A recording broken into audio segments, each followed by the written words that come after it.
Pero ¿cómo veo las preguntas del chat? Si no, yo las veo, Sergio, ya ni modo. Se me presentan. Ya va a empezar, ¿eh? Ahorita te digo. Hola, Efraín.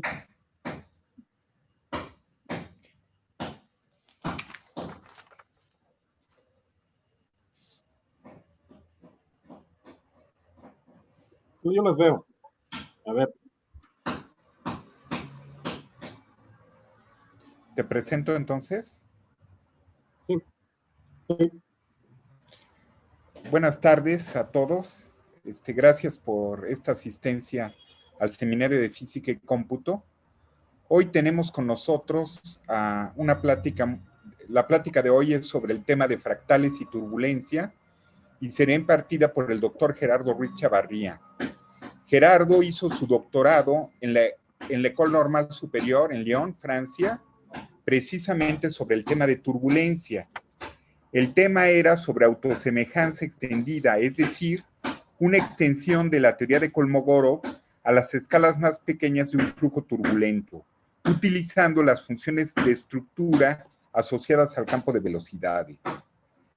En la Facultad de Ciencias, Gerardo imparte desde hace mucho tiempo el curso de Física Computacional y distintos cursos sobre mecánica de fluidos experimental, tanto al nivel de licenciatura como de posgrado.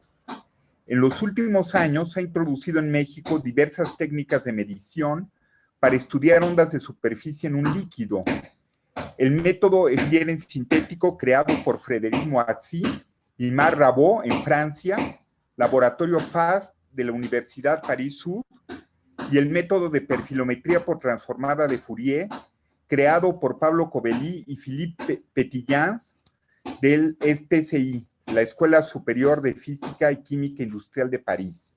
Ha trabajado sobre temas de mecánica de fluidos como impacto de anillos de vorticidad sobre superficies con distintas geometrías, estudio de la vorticidad con la técnica de dispersión de ultrasonido, introducida por Fernando Lund de la Universidad de Chile, el flujo de von Karman y un sinnúmero de problemas. En muchos de ellos ha combinado el estudio experimental con la realización de simulaciones numéricas. También ha desarrollado diversas técnicas modernas de medición para ser introducidas en el laboratorio de fenómenos colectivos. Bueno, esta plática, como es en YouTube, les vamos a pedir que si tienen alguna pregunta la realicen en el chat de la conferencia. Al final, Gerardo responderá a las preguntas y bueno, le doy entonces la palabra a Gerardo Ruiz. Muchas gracias. Bueno, muchas gracias, Sergio. Bueno, esta plática pues, está en pleno confinamiento y de hecho, pues, después de estar varios meses pues, sin poder ir a la universidad, uno tiene que retomar sus actividades, tiene que hacer cosas, ¿no? Y una de las tareas que yo hice, digamos, estando en casa, es recuperar cosas que ya había hecho hace tiempo, que han sido importantes, ¿no? Y que, bueno, han sido, y que, bueno, a la facultad le han dado una proyección importante fuera de México, ¿no? Este tema pues, que presento es, pues, un tema donde aparecen las matemáticas y donde aparece también, pues, la mecánica de fluidos, ¿no? Bueno, yo quiero comenzar un poco diciendo que la física del siglo XX, sobre todo cuando estamos a principios, está toda esta historia del origen de la mecánica cuántica, la teoría de la relatividad, y que paralelamente también ahí se desarrollaban cosas sobre turbulencia, pero que, pues, dado que era más importante la revolución cuántica, estas quedaron un poco relegadas. Sin embargo, para los años 70, en sistemas mecánicos empiezan a aparecer fenómenos interesantes y se desarrolla la teoría del caos. En el siglo anterior, en la década anterior, Benoit Mandelbrot pues desarrolla su teoría de fractales que tiene que ver con el tema que vamos a ver hoy, ¿no? Entonces, bueno, yo le puse a la plática fractales y universalidad en turbulencia. Y bueno, justamente hablaré de ambas cosas, ¿no? Y bueno, de un poco el resumen, está un poco más extendido de lo que puse en el mensaje que se mandó. Hay ¿Cómo se llama? Está un artículo muy importante que publicó Kolmogorov en 1941. Bueno, de hecho lo publicó en las memorias de la Academia de Ciencias de la URSS, ¿no? Establece que, pues en turbulencia homogénea isotrópica, existe una cantidad que se llama funciones de estructura que tienen un comportamiento de ley de potencias con un exponente igual a 2/3. Luego, esto bien tiene que ver un cierto paralelismo con una idea que se desarrolla en los años 20 del siglo pasado, que lo hace Richardson, ¿no? Donde él establece la idea de la autosemejanza en turbulencia. Estas ideas, que bueno, en principio parecen dispersas, luego en los años 60 Mandelbrot establece la idea de dimensión fractal y esta empieza a entrar dentro del campo de la mecánica de fluidos, en el campo de la turbulencia. Tanto que, bueno, se empiezan a desarrollar modelos fractales y luego empiezan a desarrollarse pues, modelos que son una extensión, lo que llaman los modelos multifractales, que ahora pues han entrado bien dentro del campo de la dinámica de fluidos, ¿no? Y vamos a hablar ahí de cosas como vórtices y vórtices de diferentes dimensiones y los vórtices filamentarios, que es algo que hace ya algunas décadas se hablaba de ellos, pero que experimentalmente en los años 90 del siglo pasado pudieron observarse mediante experimentos bastante ingeniosos en la Universidad París, ¿sí? París Diderot. Entonces, bueno, primero un poco de historia, ¿no? Es, pues, la palabra turbulencia, ¿dónde surge? Bueno, es una palabra que tiene ciertos siglos, ¿no?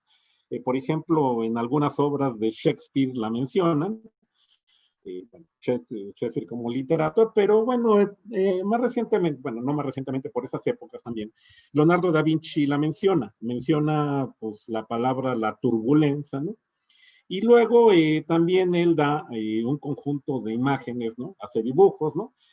Como son los que se están viendo en la presentación.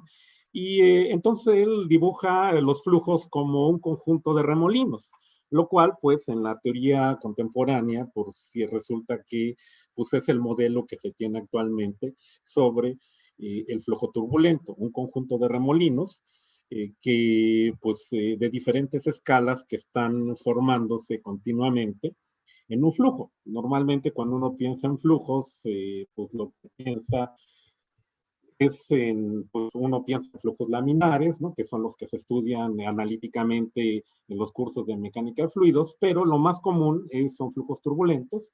Y en ese sentido yo quiero, digamos, como que el siguiente avance, la siguiente contribución importante, es una que da un meteorólogo inglés que se llama Lewis Day Richardson. Él en su tesis de 1922 pone bueno, creo que es en la página 66 de su tesis, ¿no? Aquí la pueden entrar en University Press, ¿no? Y creo que está libre por el tiempo que tiene, ¿no? Uno podrá traducir, ¿no? Que grandes remolinos dan lugar a pequeños remolinos que se alimentan de su velocidad. Estos pequeños remolinos dan lugar a más pequeños remolinos, así sucesivamente hasta la viscosidad en el sentido molecular. De hecho, esta frase que está aquí es un poco un símil de una frase que da otra persona, que es el autor de Gulliver y los Liliputienses. En una de sus obras él dice algo por el estilo, algo parecido, pero creo que lo dice con pulgas. Dice que una pulga muerde a una más pequeña, esa otra más pequeña y así sucesivamente hasta el infinito. Aquí el infinito no hay, no, o sea, lo que llegas a la viscosidad en el sentido molecular. Ciertamente Richardson, esta frase de Richardson es muy conocida para quienes estudian turbulencia, y nos está dando una idea justamente de lo que quisiera hablar aquí, la idea de la autosemejanza, que uno trabaja con diferentes escalas y lo que tiene es que en diferentes escalas va a observarse, si uno amplifica, esencialmente lo mismo que ocurre a escalas distintas. O sea, se va a dar lo que llaman en la mecánica de fluidos una cascada de energía, se inyecta en escalas grandes, luego se va transfiriendo a escalas pequeñas, en escalas pequeñas se forman remolinos, los cuales se destruyen, dan lugar a remolinos más pequeños. Eso es lo que viene ahí y que luego, décadas después, pues estas ideas vienen siendo confirmadas por mediciones experimentales, por teorías, por nuevos desarrollos, ¿no? Entonces, déjenme ver ahí, déjenme ver aquí, así. En el trabajo de Richardson, como he mencionado, hay dos ideas básicas. Una es la autosemejanza, y la autosemejanza se refiere a que existen vórtices en diferentes escalas. Y luego, otra idea muy importante en el trabajo de Richardson es la idea de vorticidad, y la vorticidad como un ingrediente básico de la intermitencia. O sea, la intermitencia la vamos a entender en la dinámica de fluidos como grandes fluctuaciones de la velocidad. Y la imagen que da Richardson es justamente la de un flujo turbulento donde la energía se inyecta a una escala grande, o sea, una escala macroscópica. No sé, por ejemplo, ¿cómo se llama? Un ventilador. La escala de inyección de energía es justamente el tamaño de la pala del ventilador. Luego, pues esa inyección de energía no se queda esa escala, sino que se va también a escalas más pequeñas mediante interacciones lineales. Justamente son no lineales porque la ecuación que gobierna a la dinámica de fluidos es una ecuación no lineal, la ecuación Navier-Stokes. Y eso se sigue pasando, y esto ocurre hasta que la viscosidad se encarga de disipar esas fluctuaciones, o sea, la escala que llamamos eta, que no se llama, que es la escala de disipación de energía. Entonces, bueno, la autosemejanza como tal, que es uno de los ingredientes de la teoría de Richardson, pues está muy presente en las matemáticas. Y yo pongo aquí un ejemplo, que es el teorema de Pitágoras. Seguramente, pues, si ustedes llevaron algún curso donde demostraron el teorema de Pitágoras, encuentran una demostración bastante larga, complicada. Creo que en los elementos de Euclides hay una demostración, estamos hablando de la época de los griegos, ¿no? Pero nosotros podríamos tratar de demostrarlo de una manera más sencilla utilizando el concepto de semejanza. Porque yo tengo ahí un triángulo rectángulo, el que ven en la imagen de la parte de la izquierda. Ese se divide en dos triángulos rectángulos, hablo el 1 y el 2, ¿no? El 3 es el rectángulo grande, y uno puede ver que esos tres triángulos son semejantes, porque bueno, tienen un ángulo recto, ¿no? Todos ellos, tienen ahí, y los ángulos uno puede demostrar fácilmente que son semejantes ahí, que los ángulos son iguales, por lo tanto los triángulos son semejantes. Y un detalle importante es que los cocientes de áreas van como los cocientes de los lados al cuadrado. En este caso voy a tomar como lado la hipotenusa de cada triángulo. Tengo dos relaciones, ¿no? Que A1 entre A3 es lo que ven ahí, y A2 entre A3 es lo que ven ahí en la lámina, ¿no? Y luego tengo un principio de conservación del área, que el área del triángulo grande es igual a la suma de los dos pequeños, lo cual me va a llevar a la demostración del teorema de Pitágoras, solamente utilizando un criterio de semejanza. No es necesario estar haciendo la demostración, aunque bueno, se podría hacer, ¿no? Pero esto nos indica la potencia, la capacidad que tiene si uno sabe manejar bien los conceptos de semejanza, ¿no? Y bueno, el otro concepto que decía que aparece en la teoría de la turbulencia y en general en la mecánica de fluidos es la vorticidad de un fluido. Y bueno, uno puede hacer un poco de recopilación, por ejemplo, en el libro de Arnold Sommerfeld de Mecánica de Medios Deformables, en el primer capítulo dice que el movimiento más general de un fluido es la suma de una traslación, una rotación y una deformación. Entonces, la traslación es bien conocida, nos las han enseñado los cursos de mecánica desde hace mucho tiempo. Tengo, por otro lado, el concepto de rotación, que también está presente en la mecánica pues, de cuerpo rígido, ¿no? Y en lo que diferencia un fluido pues, de los otros de cuerpos sólidos o de cuerpos puntuales, es que hay posibilidad de deformación, que la distancia entre dos puntos de un elemento de fluido cambia en el tiempo. Pero en este caso, lo importante que hay en la mecánica de fluidos es la definición de vorticidad. Formalmente se define como el rotacional del campo de velocidades.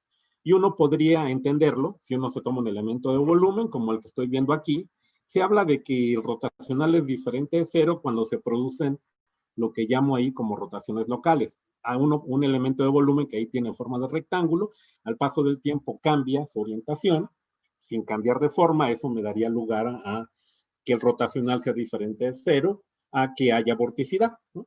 Y eso es lo que ocurre normalmente en la mecánica de fluidos, ¿no?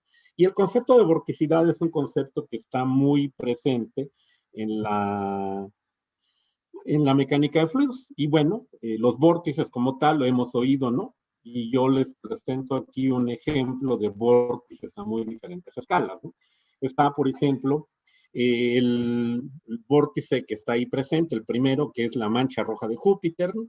Es una estructura que existe desde hace varios siglos, si mal no recuerdo, Galileo ya lo llegaba a observar, y lo llegaba a observar con los telescopios de la época, lo que quiere decir que es una estructura bastante grande.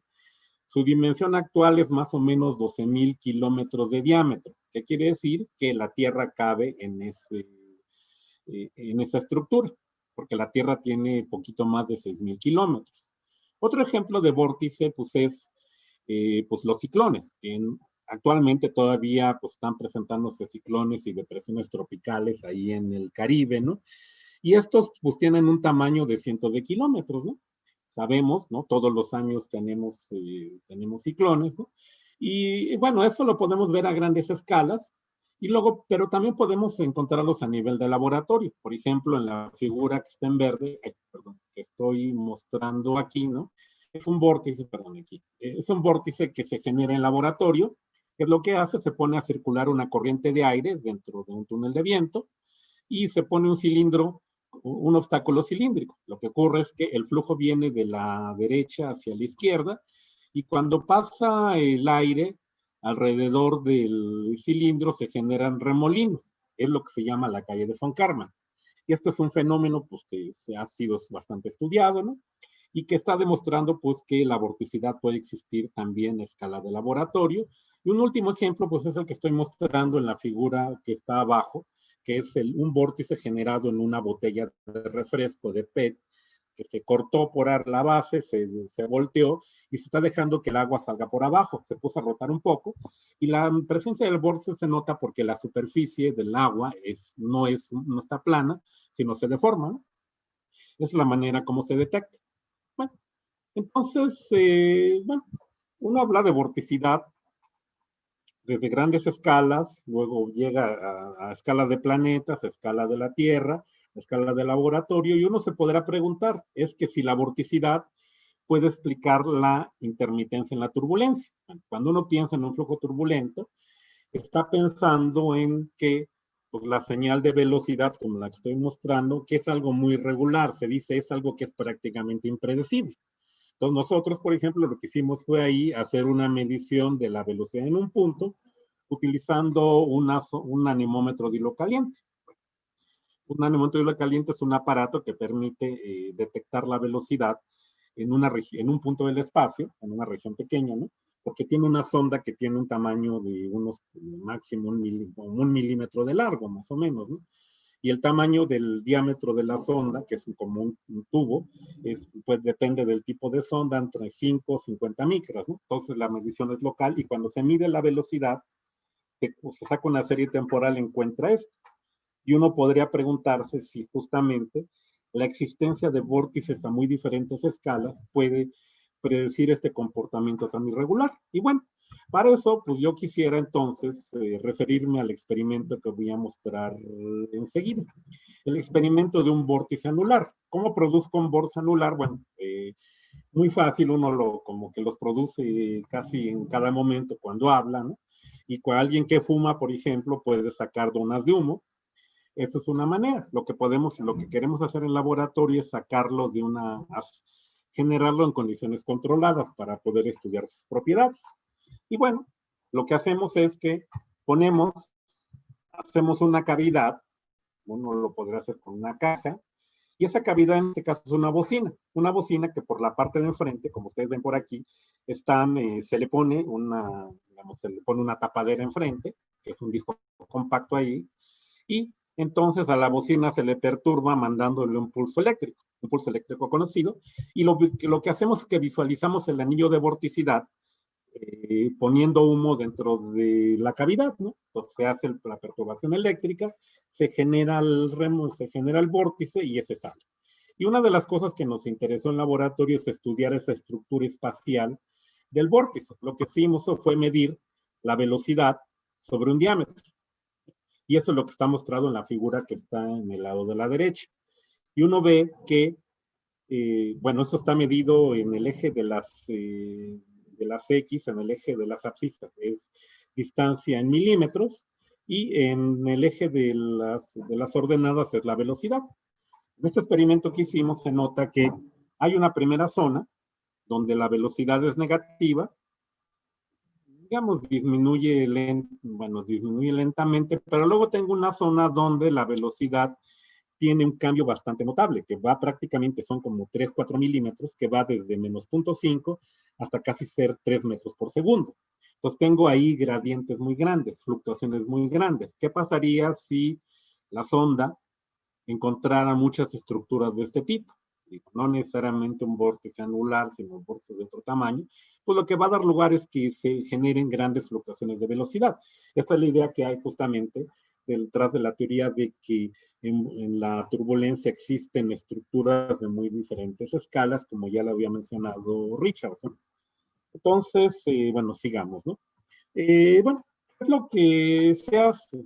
Bueno, ahora lo que quisiera exactamente, y una de las contribuciones que trae Richardson, el mismo que les mencioné hace rato, que fue el estudio de la difusión en flujos turbulentos, lo que llaman en la teoría de la turbulencia la ley 4 tercios. ¿Y esto qué tiene que ver con la difusión? Pues vamos a mezclar algo en un fluido. Por ejemplo, si uno quiere mezclar el azúcar en una taza de café, pues si uno lo dejara así, nada más pone el azúcar y deja un cuadrito de azúcar y deja que se difunda, eso va a tardar varios días en que ocurra. O, bueno, puede tardar horas, puede tardar días, pero no pasa o sea, no es menos de unas 10 horas para que se difunda. Una manera en que nosotros podemos mejorar este proceso es justamente generando turbulencia, generando flujo. Esto hace que, bueno, pues sí, mezclemos de una manera más rápida. Y esto pues me lleva a una ecuación de difusión que es la que estoy mostrando acá. Bueno, que no es justamente la que tendría que poner en un flujo turbulento, pero de esta manera la vamos a modelar, ¿no? Y resulta que si nosotros tomamos en cuenta que en el flujo se producen bueno, que cuando quiero hacer difusión hay corrientes, entonces ese coeficiente de difusión que tengo aquí, el K, va a depender de la escala que se esté considerando. Y este puede tener valores que van entre 1 y 10 a la 9. El hecho de que haya movimiento digamos, en un flujo va a hacer que la difusión de contaminantes, de partículas, no se pueda describir con el movimiento browniano. Si uno pensaría en movimiento browniano, sería el caso que les había mencionado hace rato, de poner un trozo de azúcar en café y dejarlo que se difunda. Eso podría explicarse con la teoría del movimiento browniano. Si nosotros queremos ahora ver qué es lo que ocurre y tratar de tener una imagen cuando hay movimientos, cuando se generan corrientes, turbulencia, ¿no? Entonces tenemos que ocupar esta ecuación y tendríamos que poner que la K depende de la escala de longitud, ¿no? Esto pues es un poco lo que se ve en esta imagen. Si uno tiene, la imagen que uno tiene es que tiene, pues no sé, pongamos tinta, por ejemplo. Eso corresponde a la parte 1 de la figura. Si hubiera únicamente difusión, la difusión como la conocemos, ¿no? Entonces empezarían a ver lo que pasa, lo que está en la parte 2 de la imagen. Luego en la parte 3. Sin embargo, lo que uno más bien observa es que esos lugares donde está concentrada donde está concentrado esa componente, ¿no? Pues va a tener comportamientos como lo que están viendo en la parte 4 y la parte 5. ¿Qué quiere decir? Se separan dos pedazos y luego cada uno va sufriendo un proceso de difusión, de manera tal que al final voy a tener un comportamiento como se ve en la parte 5 de la lámina. Y cuando se pone a ver, cuando Richardson hizo esos experimentos que datan de 1926, los hizo en la atmósfera, él era un meteorólogo interesado en el tema, encuentra que el coeficiente de difusión satisface una ley de potencias con un exponente igual a 4 tercios. Y le da, pues además, la constante que multiplica I a la R, a la 4 tercios es 0.2, ¿no? Y eso, pues, es lo que se observa aquí en la lámina que está en la derecha. Bueno, ciertamente no se tiene una línea recta completa. Bueno, en este caso, ¿qué está pasando? Se está graficando en escala logarítmica, y si ustedes alguna vez han visto así, presentado resultados experimentales que tienen ley de potencias, pues la manera más adecuada es ponerlo en escala logarítmica, log-log, porque las leyes de potencia se ven como líneas rectas, y donde el exponente es justamente la pendiente de la recta. En este caso, bueno, él observa eso. Años después, él, en 1949, junto con otra persona, a lo cual me referiré más tarde, hace experimentos no en la atmósfera, sino en el agua, en el océano, bueno, en un río, y encuentra esencialmente el mismo comportamiento. Entonces, aquí estamos en esto. Bueno, primero hay que tener en cuenta varios asuntos. Desde el punto de vista dimensional, la difusión es una cantidad que tiene unidades de longitud al cuadrado sobre tiempo. Esas unidades son parecidas, por ejemplo, al coeficiente de viscosidad cinemática. También el coeficiente de difusión térmica también tiene las más unidades, ¿no? Y bueno, esa es una cantidad importante. Luego, por otro lado, años después, se empieza a introducir dentro de la teoría de la turbulencia otra cantidad importante, que es la tasa de disipación de energía, que es la energía cinética sobre tiempo. Por lo tanto, sus unidades son las unidades de velocidad entre tiempo, o longitud cuadrada entre tiempo al cubo. Entonces, si yo tratara de reunir ambas cantidades mediante argumentos dimensionales, ¿no?, a la K y a la epsilon, o sea, la epsilon tiene que ver, es una cantidad de la turbulencia, la K es una cantidad de difusión, si ambas están relacionadas y el flujo es turbulento, pues mediante argumentos dimensionales podría justamente encontrar la acción que propone Richardson, ¿no? Ahí dada esta ley, esa constante, esa coeficiente de difusión va como una constante por epsilon, la disipación de energía a la 1/3 por R a la 4/3, ¿no? Entonces, bueno, como les decía, en 1949 Richardson y Stommel publican un artículo donde pues estudian justamente la difusividad en el océano, y esencialmente llegan a los mismos resultados del artículo de 1926 con un exponente entre 1.3 y 1.5.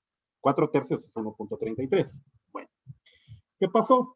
Y aquí es un poco histórico, ¿no? Richardson ya estaba retirado cuando se publicó ese artículo, estaba en su casa, vivía cerca de un río, y el experimento aparentemente lo empezaron a hacer, pues poniendo pedacitos de, no sé, corcho, por ejemplo, en el agua, ¿no? Y ver cómo se separaban en el curso del tiempo, ¿no?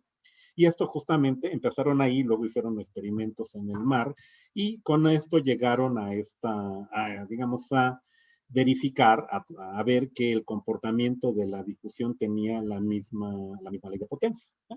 Bueno, eso es un trabajo estamos hablando de los años 20, y después las teorías de la turbulencia se empiezan a tomar forma en los años 40, ¿no? Sobre todo, una persona muy importante que contribuyó es Andrei Nikolaevich Kolmogorov en 1941, ¿no? Bueno, es curioso porque pues, Kolmogorov sobre todo es matemático, pero es un matemático que está muy interesado en problemas aplicados de la matemática, ¿no? Y que hace una contribución muy importante a la turbulencia. Tanto hay duda que el artículo de Kolmogorov de 1941 es el más dado en el campo de la turbulencia.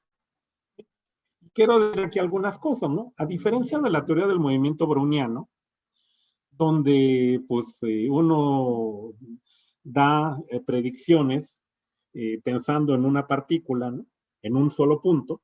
En el caso de turbulencia es importante introducir, para describirla, cantidades digamos, que dependan de la distancia de separación entre dos puntos. Entonces, eso es importante porque eso va a permear todo lo que viene después en el desarrollo de la turbulencia, ¿no? Y bueno, un poco también históricamente vamos a ver que en 1940, estamos ya muy cerca de la Segunda Guerra Mundial, bueno, de la invasión a Rusia en ese momento, ¿no?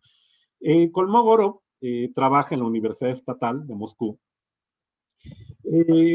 Invita a uno de sus estudiantes a incorporarse a su grupo de trabajo, ¿no? y le propone estudiar la distribución de energía en turbulencias. Se ponen a trabajar por separado, 2 semanas después se reúnen y ambos comparten sus resultados y llegan esencialmente a lo mismo. A raíz de esto, Kolmogorov, el 28 de diciembre de 1940, envía su artículo, este que digo que es el más citado, a la revista Memorias de la Academia de Ciencias de la URSS, que se publica varios meses después. Por su parte, Obuhov, que está más interesado en ver los problemas desde el punto de vista espectral, o sea, en el espectro de frecuencias o de números de onda, va a publicar sus resultados justamente de esa forma, proponiendo en este caso la disipación de energía, que satisface una ley de potencias. Bueno, es lo que hay dentro de la teoría de Kolmogorov. Se está pensando un poco, no conocía los trabajos de Richardson en ese momento, pero curiosamente estaba llegando a los mismos resultados que Richardson. Considera un mecanismo multipasos para transferir energía de escalas grandes a escalas pequeñas. Eso quiere decir que de las escalas grandes, esa energía se transfiere a escalas más pequeñas y así se va haciendo hasta que aparece la viscosidad. Y luego menciona Kolmogorov que en la turbulencia existen 2 escalas. Una, la escala integral, la escala de inyección de energía, y otra, la escala disipativa, la escala donde las fluctuaciones de velocidad son suavizadas por la viscosidad. Y bueno, él dice, ¿qué dice Kolmogorov? Si estamos muy lejos, nos vamos a escalas pequeñas y estamos muy lejos de la escala integral, las propiedades estadísticas del flujo dependen de la tasa de disipación de energía, de la épsilon que mencionaba hace rato, y dependen de la viscosidad. Donde la tasa de disipación de energía, pues un poco lo que había dicho, aquí está, es el promedio de la derivada de la velocidad al cuadrado con respecto al tiempo. Y bueno, eso lo puede poner en términos de los esfuerzos viscosos, es la fórmula, el último término de la ecuación, pero también dice otra cosa más. Eso se dice que si las escalas son pequeñas comparadas con la escala integral, las propiedades estadísticas de la turbulencia dependen de la viscosidad y de la disipación de energía. Sin embargo, si estamos todavía lejos de la escala disipativa, lejos donde la viscosidad no es importante, entonces las propiedades estadísticas del flujo ya no dependen de la viscosidad, se vuelven independientes de ella, sino solamente dependen de la tasa de disipación de energía. Esto es otra cosa importante, ¿no? Entonces, si estamos en esta región, que llamamos la región inercial, los comportamientos que haya van a depender esencialmente de la tasa de disipación de energía. Y bueno, y aquí también quiero mencionar algo más. Se está pensando, Kolmogorov, en una interpretación de carácter estadístico, porque pues resulta que si uno quiere hacer predicciones puntuales, digamos, pues no va a poder, por muchas razones, ¿no? Por ejemplo, si alguien me dice que quiere predecir cuál va a ser la velocidad del aire dentro de una semana en la habitación donde estoy, pues eso no se puede hacer. Sin embargo, si uno cambia el punto de vista y se va a una interpretación de carácter estadístico, es posible observar regularidades. Por eso es que Kolmogorov, pues más bien, y la gente que trabaja en turbulencia, pues se va más bien a ir a hacer una interpretación estadística, ¿no? Entonces, ¿qué es lo que hace Kolmogorov en su teoría de 1941? Va a definir una cantidad que se llama función de estructura. ¿Qué es una función de estructura? Es tomar la velocidad en 2 puntos separados por una distancia r, sacar el promedio, bueno, sacar esa diferencia elevada a una potencia p y sacar ahí el promedio. Y bueno, pues uno puede decir si efectivamente si uno ve en la diferencia de velocidad en 2 puntos, puede ser que haya irregularidades que no se pueda predecir, que uno puede decir que localmente en un punto no se puede predecir las cosas, pero sin embargo, cuando se saca el promedio, entonces aparecen regularidades. En este caso, lo que está apareciendo es un comportamiento de ley de potencia, ¿no? Y lo que propone Kolmogorov es justamente lo que están mostrando ahí, que la función de estructura, en este caso de orden 2, o sea, cuando P es igual a 2, satisface un comportamiento que va como ley de potencia como R a la 2/3, donde aparece la tasa de disipación de energía y donde aparece una C, que bueno, esa C realmente no la calcula, y luego generaliza esta idea y dice que en general para una función de estructura de orden P se va a cumplir un escalamiento parecido, donde, pues aquí tuve un errorcito, en lugar de que va en entre 3, está entre 3, la épsilon, y R P sobre 3, ¿no? Y esto lo que hace Kolmogorov. Y, sin embargo, bueno, por otro lado, Obuhov, como decía él, le interesa más bien el trabajo en el espacio espectral, números de onda en este caso. Lo que hace es tomar, bueno, hacer una predicción acerca del espectro de energía cinética. O sea, se va al espacio espectral, al espacio de números de onda, y lo que propone es que llega a lo que llaman la ley menos 5 tercios. Que, bueno, esta estaría relacionada.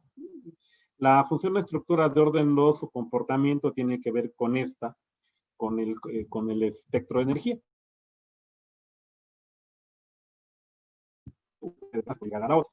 Y esto, no, pues, este comportamiento de ley de potencia se va a observar, ¿no? En sí, estamos lejos de la escala de inyección de energía y si estamos lejos de la escala disipativa. La escala disipativa en experimentos que hacemos en laboratorio anda como por 1 milímetro, menos posiblemente, ¿no? Y la escala de inyección de energía, pues es justamente pues, el tamaño del sistema. Si yo tengo ventiladores, pues es como que el tamaño del ventilador, ¿no? Algo así. Entonces, bueno, eso es. Ahora, para darle más fundamento a lo que hace Kolmogorov, él pues hace trabajo teórico, conoce pues ya un resultado que se obtuvo algunos años antes en Estados Unidos, que es el trabajo de Howard y von Karman. Ellos deducen utilizando, bueno, deducen un resultado, ¿no? Que luego lo ocupa Kolmogorov para encontrar el escalamiento para la función de estructura de orden 3, donde ya encuentra el exponente, menos 4/5 de epsilon por R. Este es un resultado que se deduce suponiendo homogeneidad de isotropía y se deduce utilizando la ecuación de Navier-Stokes, ¿no? Entonces, Kolmogorov da su teoría, bueno, después más adelante vamos a ver los resultados experimentales, cómo concuerdan con lo que hace Kolmogorov, ¿no? Y bueno, estamos ya en 1941, toda la academia científica, bueno, toda la academia se tiene que mover de Moscú porque está sitiada, la mandan a Kazán, que está en Siberia, ¿no? Y el 26 de enero de 1942, Kolmogorov da un seminario donde expone los resultados que les acabo de mostrar y donde está presente otro de los físicos muy conocidos de aquella época, que es Lev Davidovich Landau. Y Landau hace objeciones a la teoría de Kolmogorov.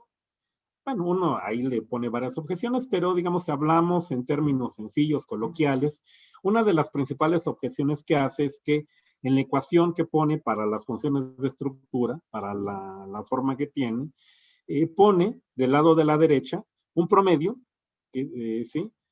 Por un lado pone un promedio y por otro lado pone la potencia P sobre 3 de un promedio, que es la potencia P sobre 3 de la disipación de energía. Esa objeción no va a ser válida cuando P valga 3, porque ahí es promedio con promedio. Sin embargo, y eso justamente es algo que nadie cuestiona, si la P es igual a 3, el resultado es exacto, que es justamente lo que estamos observando en la lámina de arriba, ¿sí? Entonces, bueno, eso es lo que se tiene en 1942, en este caso, se tiene una teoría, una primera teoría, que aparentemente Kolmogorov la propone, bueno, haciendo argumentos dimensionales, pero también tomando datos de un túnel de viento, que se ocupa para hacer mediciones de la velocidad en un flujo, ¿sí? Entonces, bueno, vamos a ver cómo es que se da ese comportamiento de ley de potencias. Aquí estoy mostrando, por ejemplo, en la gráfica que aparece en la izquierda, la función de estructura de orden 1, si mal no recuerdo. Ahí está. No es la de orden, creo que la de orden 3. ¿Sí? Entonces, y estoy mostrando en escala logarítmica para que se vea la ley de potencias. Y tengo, por otro lado, en escala logarítmica también, la longitud. Bueno, está dividida entre la escala disipativa, la escala donde la viscosidad se vuelve importante. Entonces uno ve justamente una región donde estoy mostrando la línea recta, donde tengo un comportamiento de ley de potencias, porque tengo una línea recta, y donde la pendiente de la línea recta me va a dar el exponente de la función de estructura. Si yo me alejo de esa zona y me voy hacia la derecha, encuentro la escala integral, digamos, la escala grande, ya no se cumple ese comportamiento de ley de potencias, y luego si me voy hacia abajo, hacia la escala disipativa, pues la gráfica tiende hacia otro comportamiento. De hecho, va a ser un comportamiento también de ley de potencias, pero esa pues es fácil de poderla entender porque en ese caso, para escalas pequeñas, la viscosidad está suavizando las fluctuaciones de velocidad y la diferencia de velocidades en dos puntos suficientemente pequeños escala como la distancia entre ellos. Entonces, si yo saco una estadística ahí en la zona, digamos, disipativa, voy a tener un comportamiento de ley de potencias donde el exponente es proporcional al orden de la estructura. ¿Okay? Ahora, por otro lado, lo que veo en la imagen de la derecha es pues la transformada de Fourier de la energía cinética. Y ahí también se ve un comportamiento de ley de potencias, al menos en una región. Tengo la escala integral, que es en la parte, digamos, en la parte izquierda de la gráfica. Tengo la región disipativa, que es en la parte esta de la derecha de la curva, donde ya desaparece el comportamiento de ley de potencia, ¿no? Entonces, bueno, si yo me pusiera a graficar otras funciones de estructura, pues tengo la función de estructuras de orden 4, 6, ¿no? Que también se va observando que siguen un comportamiento de ley de potencias. Pero curiosamente, ese comportamiento no es exactamente el que predice Kolmogorov. De hecho, si yo pongo aquí los exponentes de las funciones de estructura, el escalamiento que siguen en la región inercial, pues observa una cierta discordancia con respecto a la teoría de Kolmogorov, excepto cuando la P es, que eso todo el mundo está de acuerdo en ello. Si están por abajo, por ejemplo, la de orden 2 debería ser 2/3, tengo 0.7. Si estoy en la función de estructura de orden 1, el exponente debería ser 0.33, es 0.37. Si estoy en la de orden 6, ahí debería ser 2, y el exponente que observo experimentalmente es 1.78. Entonces, esto me va a llevar a ciertos problemas, justamente algo de lo que mencionaba Landau en la objeción que le hace Kolmogorov. ¿Y eso qué me va a llevar? Me va a llevar justamente al otro tema, y la otra parte importante es la introducción de la teoría de fractales. Y bueno, antes de llegar a seguir adelante, pues uno se preguntaría, ¿qué sabemos de la turbulencia en fluidos? Bueno, qué cosas conocemos ahí? Una es que en turbulencia, lo que puede describirla, lo que sirve para describirla es la ecuación de Navier-Stokes, una ecuación no lineal, justamente el término no lineal es el segundo de la parte de la izquierda, donde aparece la presión y aparece, por otro lado, la disipación viscosa. El otro resultado que conocemos, que es la ecuación de Kolmogorov, que se deduce a partir de la ecuación de Navier-Stokes, suponiendo homogeneidad de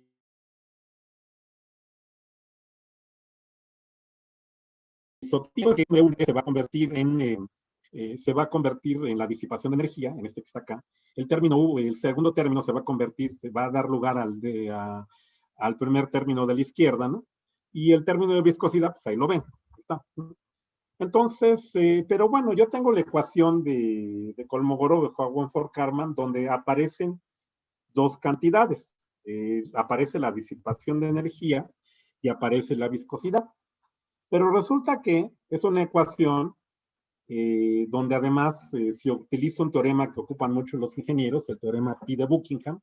Esto me va a permitir esta ecuación reescribirla sin parámetros dimensionales. O sea, va a tener una ecuación, que es la que vemos en esta lámina, ¿no? Donde, bueno, estoy reescribiendo a las longitudes en términos de una eta y una velocidad representativa, y tengo una ecuación donde no aparecen parámetros libres. ¿Qué significa eso? Significa que el comportamiento que haya, si hay homogeneidad y isotropía, va a ser un comportamiento universal.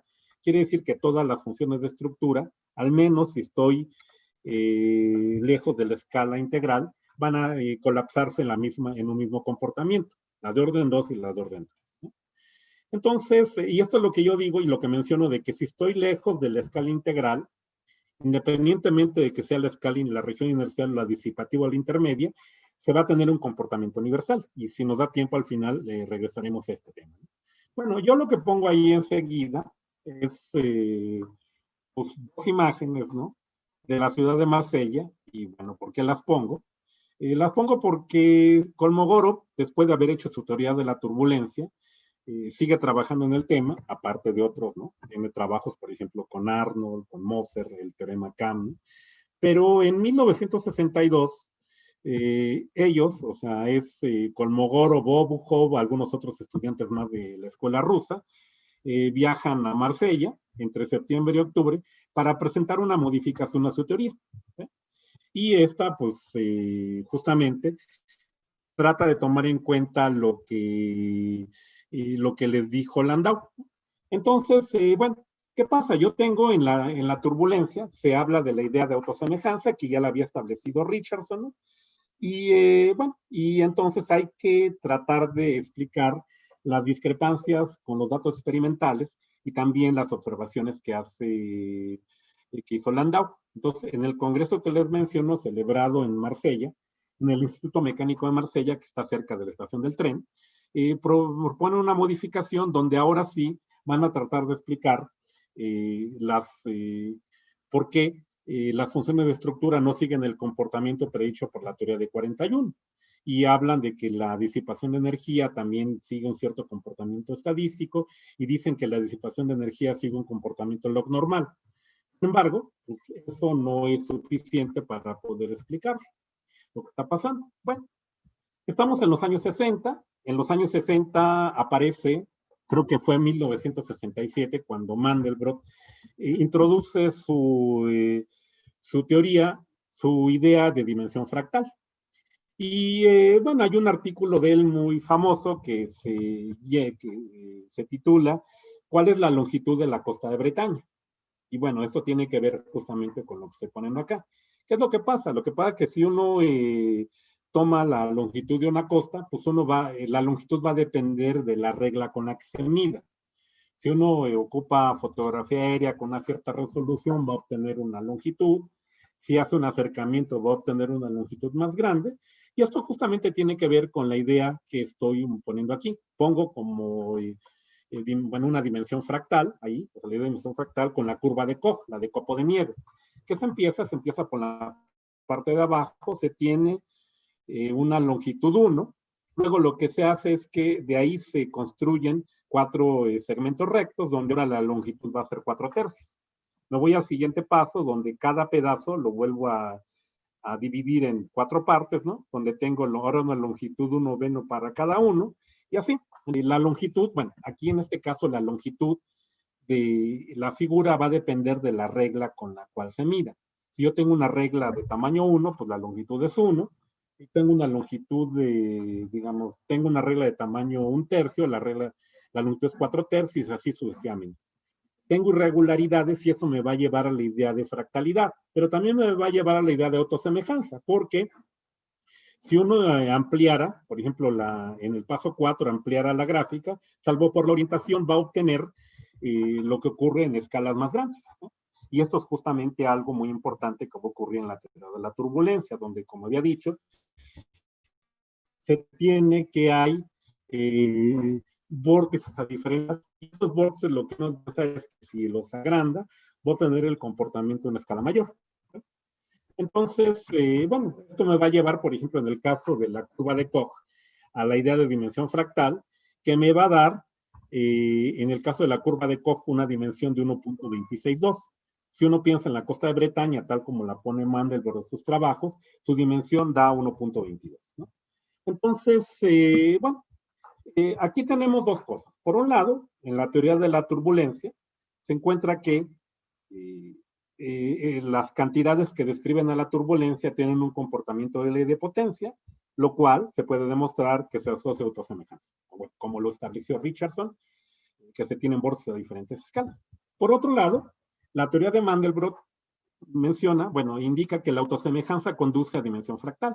Y bueno, aquí como que la idea casi inmediata es, ¿será entonces que las propiedades de la turbulencia se pueden explicar utilizando el formalismo de la teoría de fractales?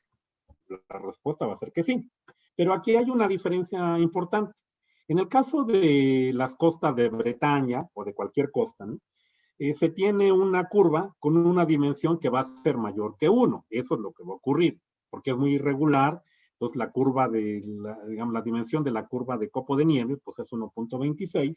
Sin embargo, en el caso de la turbulencia, tenemos de entrada un fenómeno que ocurre en una dimensión de grado 3, y lo que va a pasar es que si ocurre, digamos, si empezamos a pensar en una dimensión fractal va a ser una dimensión menor que 3. O sea, lo que va a ocurrir en turbulencia es que las regiones activas, llamaremos, van a ser cada vez, dependiendo de la escala, van a ocupar cada vez una región menor del espacio, lo cual me va a llevar justamente a una dimensión menor que 3.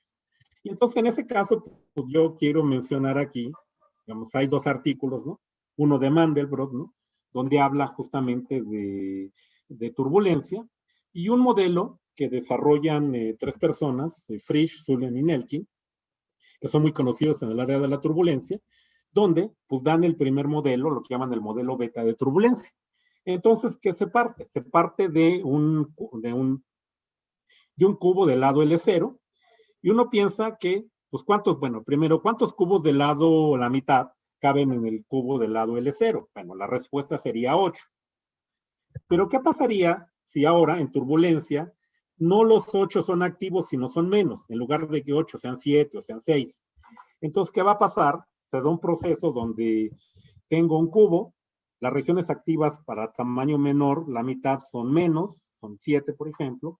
Luego, en el paso siguiente, vuelve a pasar lo mismo.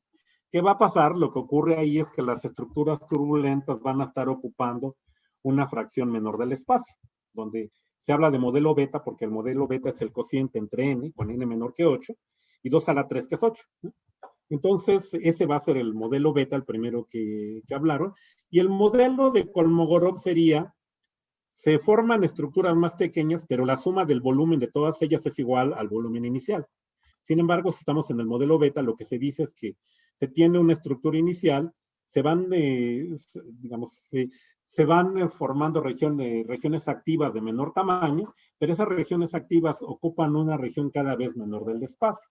Eso es lo interesante de la teoría fractal, la primera teoría fractal de turbulencia.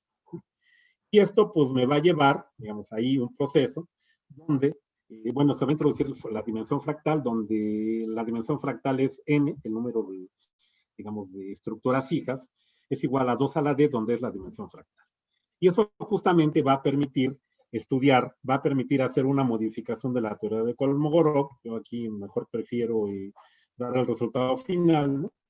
A ver, ¿dónde está? A ver, aquí está. La función de estructura de orden n, la teoría dada por el modelo beta, pues es esta que yo tengo aquí, ¿no? Yo tengo donde el escalamiento de la función de estructura va T sobre 3, que es lo que tiene Kolmogorov, más una corrección que tiene que ver con la dimensión fractal. Si la dimensión es diferente de 3, entonces el término es diferente de 0.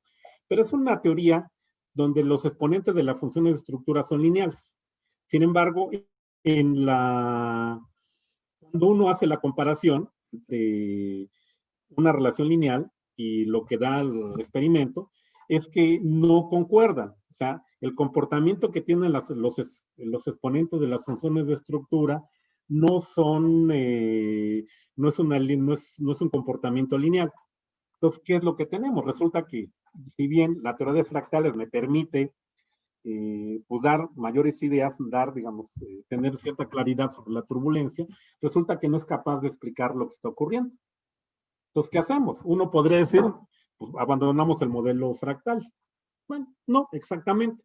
Lo que se hace es que, pues en 1984, ahí lo pongo, es un artículo importante, Benzi, Palladini, bueno, 3 y 4 italianos proponen, mediante, a partir de observaciones experimentales, que no es necesario abandonar el modelo fractal, lo que sí hay que abandonar es el modelo unifractal.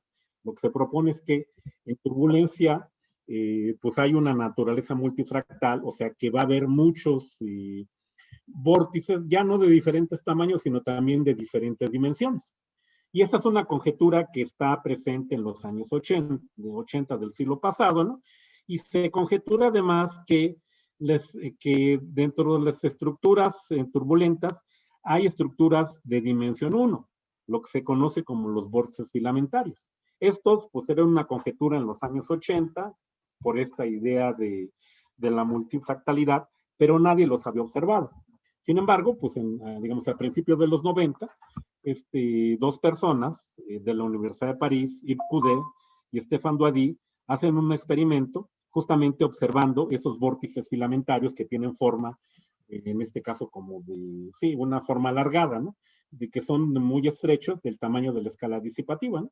Y esto pues es lo que ellos suponen acá. Uno en turbulencia lo que uno va a ver es justamente estructuras que van a ser, por ejemplo, esta que tiene dimensión 1, aunque pueda haber estructuras de dimensiones mayores, 1, 1.5, 2, así, ¿no?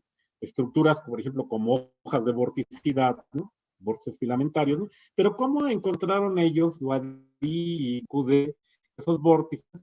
Son una cosa más o menos, una idea más o menos simple. Resulta que en turbulencia, que los vórtices, al menos los que hacemos en laboratorio, son regiones de baja presión. Entonces, ¿cómo podemos detectarlo? Si se inyecta burbujas dentro del flujo, pues esas burbujas van a tender a irse a las regiones de baja presión. Y lo que se encontró justamente con ese experimento es que las burbujas iban alineando en estructuras que tenían la forma como la que estoy mostrando aquí, ¿no? Eso era, digamos, lo que se hacía. Luego, posteriormente, bueno, estamos hablando de los años 90, ¿no? Donde la potencia de cálculo pues todavía no era tan, digamos, no estaba tan avanzada como la tenemos actualmente, ¿no?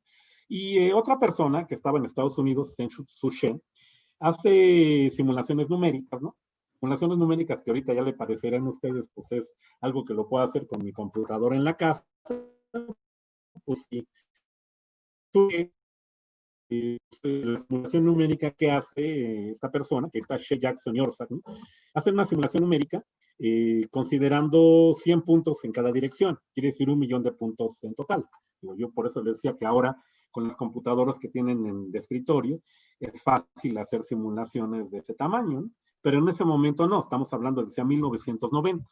Y con ella se encuentra pues, esa manera de poder entrar pues sí, esta, que en turbulencia es estructuralmente de diferente, también de diferente dimensión. Y esto fortaleciendo la teoría de la teoría multifractal en turbulencia. Y bueno, yo estaba en ese momento haciendo la tesis doctoral y pues hice ciertas contribuciones a este trabajo.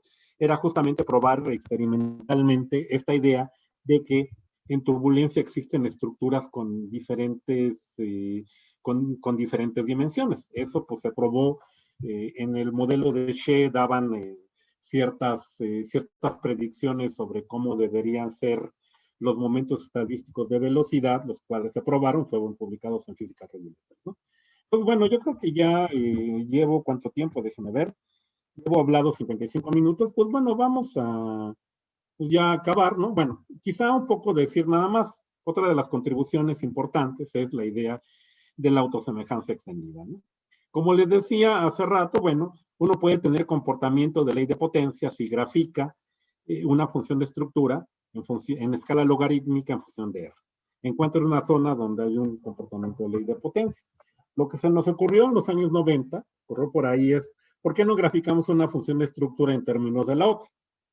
Eso justamente fue lo que se observan ahí. Vemos una región mucho más clara, donde el comportamiento, se tiene un comportamiento de ley de potencias, lo cual va a permitir encontrar de una manera más sencilla los exponentes de las funciones de estructura. En este caso se grafican con respecto a la de orden 3.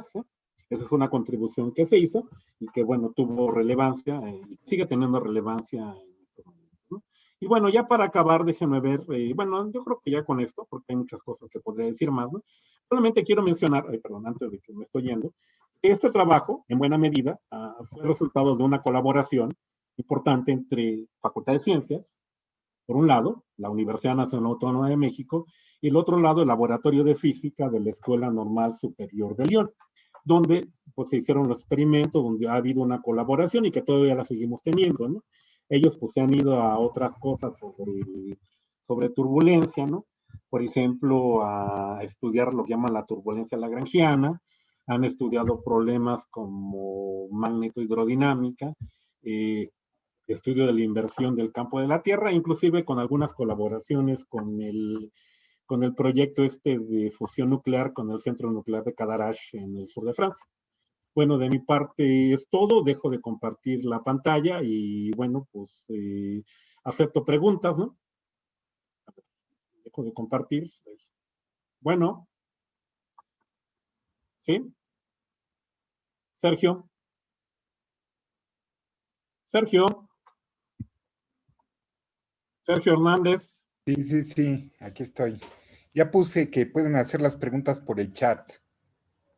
Entonces, Sí, si tienen preguntas, si las pueden hacer por el chat, se las pasamos a Gerardo. sí.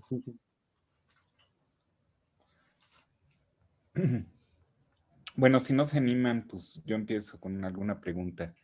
Este, ¿Qué ventajas tiene o qué ventajas tiene estudiar la turbulencia lagrangiana sobre la otra? ¿Qué tipo de resultados nuevos se obtienen? Bueno, mira, la turbulencia lagrangiana, pues, tú tienes la idea esta ¿cómo se llama? Pues, bueno, el comportamiento universal. Cuando estudias turbulencia lagrangiana, vas a ver otro comportamiento de ley de potencias y también eventualmente vas a poder ver qué tan válida es la teoría de Kolmogorov, ¿no? ¿Y qué pasa? Por ejemplo, la turbulencia lagrangiana estaría un poco más relacionada con el problema que estudió Richardson, ¿no? De la difusión de componentes, ¿no? La difusión de contaminantes. Eso es una relación muy directa. A ver. Hay, perdón, hay una pregunta de Miguel Ángel García Cruz que dice, en sus experimentos se crea un vórtice, por lo que pude ver en la foto. Luego se estudia su dispersión, formación de vórtices más pequeños, o sea que si se estudian la dispersión y la formación de vórtices más pequeños.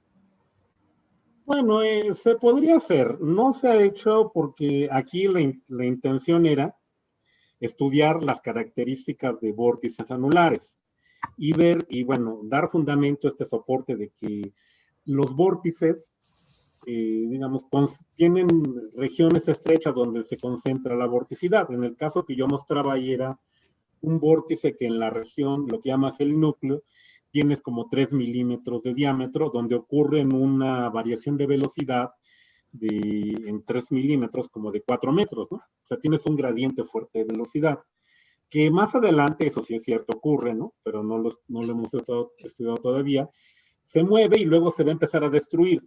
¿Y qué va a hacer? Va a formar estructuras a lo mejor más pequeñas. Esa vorticidad que está presente no se distribuye, no se destruye inmediatamente, sino que se descomponen cosas más pequeñas y eso podría dar eventualmente lo que decimos una cascada inversa, ¿no? O sea,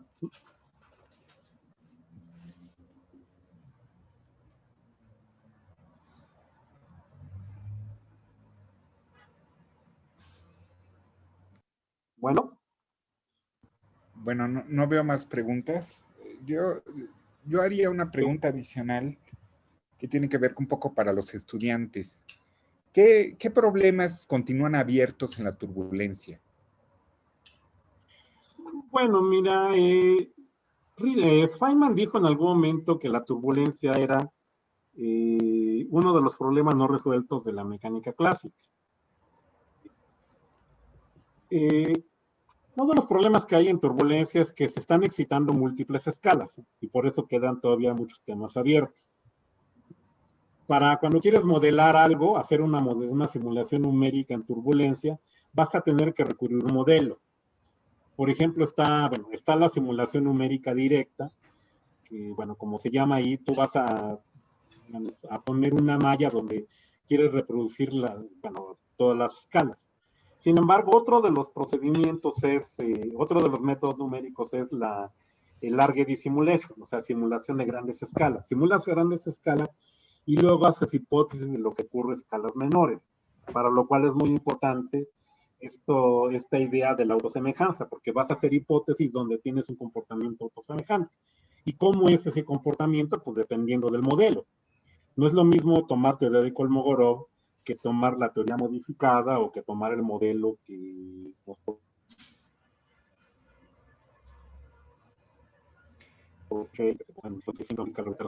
entonces, sí, eso, por ejemplo. ¿Y qué cosas más? Pues digo, quedan muchas. Por ejemplo, hablando otra vez de simulaciones numéricas, hace algunos años, como hace 5, ahorita puede ser que las cosas hayan cambiado, la simulación más grande era de 4.096 puntos en cada dirección. Eso te da 65.000 millones de puntos. Ahora posiblemente sean mayor Pero inclusive así, si tú pones 4.096 puntos en cada dirección, eso tampoco va a ser una gran cantidad. ¿Eh? Al final de cuentas, tú quieres hacer una simulación a nivel planetario, por ejemplo, donde en cada dirección pongas 4.096 puntos, no te va a dar una resolución muy grande. Entonces, quedan temas abiertos, ¿no? Quedan temas abiertos de cómo es que uno va a modelar, cómo uno va a poder pasar, digamos, ir describiendo las diferentes escalas, ¿no? Está también problemas de la magnetohidrodinámica, ¿no? Donde está justamente bueno, yo mencioné el problema del reactor de fusión, porque bueno, se hace parte de experimentación ahí, se hacen desarrollos teóricos también, ¿no? Porque bueno, tienes ahí digamos, un flujo turbulento, pero también tienes incluidos campos eléctricos y magnéticos, ¿no? Que son temas interesantes. Están, por ejemplo, a nivel del Sol, lo que llaman las ondas de Alfvén, que se observaron hace tiempo, ¿no? Bueno, Sergio, más preguntas, creo que hay más, Sí, ¿no? bueno, hay un comentario. Dice, muchas gracias, Gerardo. Bueno, no viene el nombre, pero es como de Chiapas, parece ser. Muchas gracias, Gerardo. Sí. Leí hace poco que este año se publicó un artículo donde se hizo una derivación matemática muy completa del flujo turbulento. ¿Podrías mencionar algo del tema, por favor? Pues no, mira, lo que pasa es que luego se dicen tantas cosas. Por ejemplo, hace tiempo vimos que había una resolución ya de la ecuación Navier-Stokes, ¿no? En una revista colombiana, como lo había dicho Sergio, que bueno, uno lo toma con reservas, ¿no? ¿Y qué pasa? Bueno, eh, uno puede dar ideas, generalidades acerca del flujo turbulento, mencioné algunas, ¿no? Por ejemplo, uno puede, si le quita la viscosidad, puede entonces meter, no sé, ciertas invarianzas que ocurren en el flujo, ¿no? Por ejemplo, en el caso de un flujo en general, uno va como que va a tener una secuencia de pérdida de simetría. Empezamos con el flujo de von Karman, ¿no? Para muy bajos números de Reynolds, el flujo alrededor de un cilindro es simétrico de adelante y atrás. Si aumentas el número de Reynolds vas perdiendo, ¿no? Entonces, bueno, eso luego se dice, pero hay que tomarlo con mucho cuidado y no sabía. Eso tendría que revisarlo para ver si efectivamente, qué es lo que dicen y qué tanto pues, la comunidad científica lo está discutiendo, ¿no? Porque además debe ser algo que, pues, entre muchos estén de acuerdo, ¿no? Sí, a lo mejor podría hacerte el favor de pasarte la referencia. Sí. La referencia del artículo. Sí.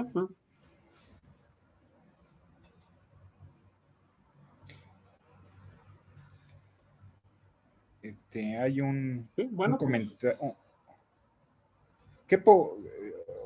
Mónica Borunda pregunta que qué posibles aplicaciones tiene este estudio. bueno, mira, yo recuerdo que cuando fue el año pasado, ¿no? Nos visitó una colega francesa, Florent Reynal, ¿no? Ella, por ejemplo, mencionaba, ¿no? Para hacer volar los primeros aviones, ¿qué se hizo? Se hizo experimentos hicieron unos cuantos experimentos en túnel de viento y adelante, ¿no?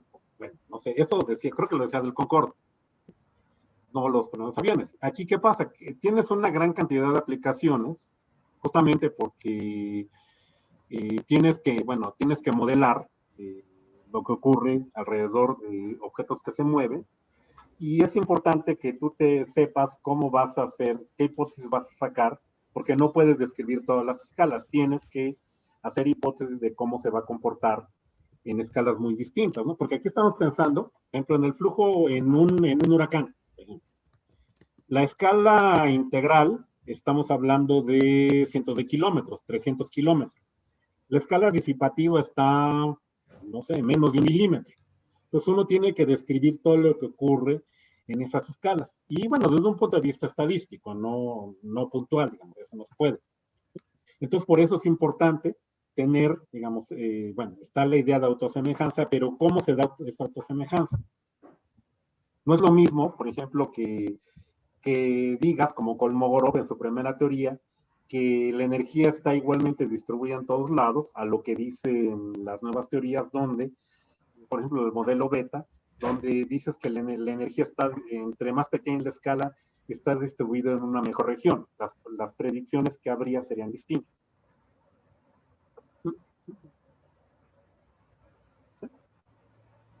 bueno, no sé si haya más preguntas. ¿Esperamos un poquito o damos por concluido? Bueno, si quieres.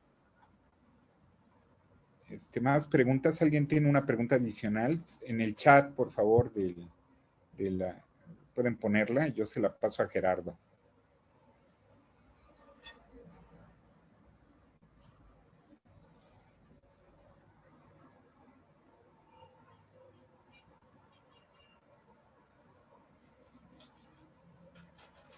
Bueno, no veo más preguntas, Gerardo. Bueno, pues. Entonces Gracias por haber oído la plática. ¿Y tú quieres decir algo, Sergio? Sí, nada más les agradecemos mucho su asistencia a la plática y recuerden que estamos teniendo también en pandemia el seminario de física y cómputo continúa, no con la misma frecuencia, pero sí lo estamos haciendo más o menos una vez por mes, ¿no? Entonces, nos despedimos y muchas gracias por su asistencia a todos.